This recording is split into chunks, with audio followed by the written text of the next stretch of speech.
रहीम। अस्सलाम वालेकुम नाज़रीन, आप यूट्यूब चैनल देख रहे हैं, मैं इमरान खान हूँ। नाज़रीन, सबसे पहले जो सैलाब की सूरत हाल है उस पर हम बात कर लेते हैं। एक एमरजेंसी पाकिस्तान में इस वक्त इसका सामना है पाकिस्तानियों को, ख़ास तौर पे खैबर पख्तूनख्वा में। और अभी कुछ इत्तलात आ रही हैं कि पंजाब और सिंध में भी बारिशों का एक बड़ा स्पेल आ रहा है और उसकी वजह से वहाँ पर भी हालात ख़राब हो सकते हैं। लिहाजा शहरियों को मोहतात रहने की ज़रूरत है। जो सबसे बड़ा नुकसान हुआ है इसके बारे में बैरिस्टर गौर बता रहे थे कि जो बुनेर है वहाँ पे ही सिर्फ 300 के करीब अफराद के जाँ बहक होने का खदशा है। यानी अभी तक जो डाटा है वो मुकम्मल तौर पे रिसीव नहीं हुआ। कुछ लोग लापता हैं, उनके बारे में अभी तक इल्म नहीं है कि वो कहाँ हैं। लेकिन ये इतना खौफनाक सैलाब था कि एक पूरा गाँव सफ़ास्ती से मिट गया है, एक पूरे गाँव का वजूद ख़त्म हो गया है। और अब तक की इतला के मुताबिक 28 बच्चे और 74 ख़वातीन शहीद हो चुके हैं और बड़ी मखदूश सूरत हाल है। पाकिस्तान के तमाम इदारे जो हैं वो इसके अंदर भरपूर तरीके से हिस्सा लें, ये बहुत ज़रूरी है। तमाम गवर्नमेंट्स जो है वो अपने मसाइल को बरूए कार लाएँ और लोगों को रिलीफ दें। फौरी तौर पे खैमे मुहैया किए जाने चाहिए, खाने का सामान मुहैया किया जाना चाहिए। देखिए, ये एक मखसूस इलाकों के अंदर फ्लड्स आए हैं, ये उतने बड़े पैमाने पर नहीं है जिस तरह 2022 में आया था। लिहाजा हुकूमत के पास इतने वसाइल हैं कि हुकूमत फौरी तौर पे इन लोगों को एडजस्ट कर सके, इन लोगों की मदद कर सके। अब जो वज़ीर आला खैबर पख्तूनख्वा ने ऐलान किया, उन्होंने ये कहा कि 100% नुकसान हम लोगों का पूरा करेंगे। ये बहुत बड़ा ऐलान है। देखिए, लोगों की मुर्गियाँ, बकरियाँ, जानवर, दरख्त, फसलें, चारा, घर, सामान, सारा कुछ बह गया है। यहाँ पे 100% नुकसान पूरा करने का मतलब है कि हुकूमत को बहुत सारा काम करना होगा और एक बड़ा डाटा भी उन्हें बनाना पड़ेगा कि किसका कितना नुकसान हुआ। 20 लाख रुपए जो जानी नुकसान की सूरत में हुकूमत ने ऐलान किया कि जो भी शख्स इंतकाल हुआ जिसका, उसके लवाहिकीन को 20 लाख रुपया दिया जाएगा। और साथ ही गंडापुर ने कहा कि घरों की जो तामीर की जिम्मेदारी है वो खैबर पख्तूनख्वा की हुकूमत उठाएगी। ये इकदामात सुनने में तो बहुत अच्छे हैं, अगर अमली तौर पे इकदामात किए जाएँ तो खैबर पख्तूनख्वा की हुकूमत पाकिस्तान की तारीख की वो पहली हुकूमत बन सकती है जो किसी भी कुदरती आफत के बाद मुकम्मल तौर पे मदद दे रही है अपने शहरियों को।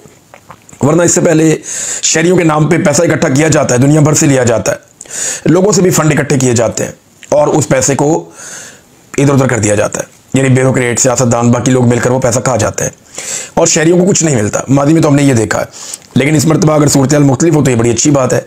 नाज़रीन, जनरल आसिम मुनीर साहब का जो स्टेटमेंट आया है सामने सुहेल वड़ाइच साहब के ज़रिए से, उसका पाकिस्तान में बहुत चर्चा है। उसमें 2-3 चीज़ें जो है बहुत ज़्यादा डिस्कस हो रही हैं। नंबर 1, वहाँ डिस्कस हो रहा है माफ़ी वाला एलिमेंट कि फील्ड मार्शल चाहते हैं कि इमरान खान माफ़ी मांगे और अगर वो माफ़ी नहीं मांगते तो वो उन्हें इबलीस कह रहे हैं कि यानी इबलीस ने अल्लाह ताला के कहने पे सजदा नहीं किया, हुक्म अदूली की थी तो वो शैतान बन गया और बाकी जो हैं जिन्होंने सजदा किया वो फरिश्ते बन गए। तो ये तो इसका मतलब है, फील्ड मार्शल ये बता रहे हैं सुहेल वड़ाइच को कि नवाज शरीफ और जरदारी और ये सारे क्योंकि इन्होंने माफ़ियाँ मांगी हैं, मरीम नवाज वगैरह, तो ये फरिश्ते हैं। इमरान खान क्योंकि हुक्म नहीं मान रहा तो वो शैतान है। यानी ये बताने का या एग्जाम्पल कोट करने का वजह तो यही है ना, और कोई वजह समझ नहीं आ रही। और देखिए, वो तो अल्लाह ताला ने हुक्म दिया था कि आदम को सजदा करो, तो खुदा न खास्ता पाकिस्तान की एस्टेब्लिशमेंट खुद को खुदा समझना शुरू हो गई है कि जो अल्लाह का हुक्म नहीं मानता वो शैतान हो जाता है। और क्योंकि जनाब ये माफ़ी नहीं मांग रहे तो ये भी इनकार कर रहे हैं। एक तो ये इंतहाई नामाकूल किस्म की एक मिसाल है, या ये वाला जो हवाला पेश किया गया इंतहाई नामाकूल है। कोई भी जी शऊर शख्स जिसको थोड़ी सी भी अक्ल हो वो ये हरकत नहीं करेगा। लेकिन सुहेल वड़ाइच साहब पे मैं हैरान हूँ, उन्होंने छाप भी दिया पकड़ के। अब आसिम मुनीर साहब के हवाले से दूसरी चीज़ जो आ रही है कि इमरान खान ने माफ़ी उनकी तो मांगनी कोई नहीं है। इमरान खान ने आसिम मुनीर साहब का ये जो पूरा कॉलम आया ना सुहेल वड़ाइच साहब के ज़रिए से, जो 5-6 मेन चीज़ें आसिम मुनीर साहब ने बताई हैं, इनका जवाब इमरान खान साहब ने गुज़िश्ता 2 महीनों में दिया। यानी इमरान खान जो है वो इनसे तो बहुत आगे की चीज़ है।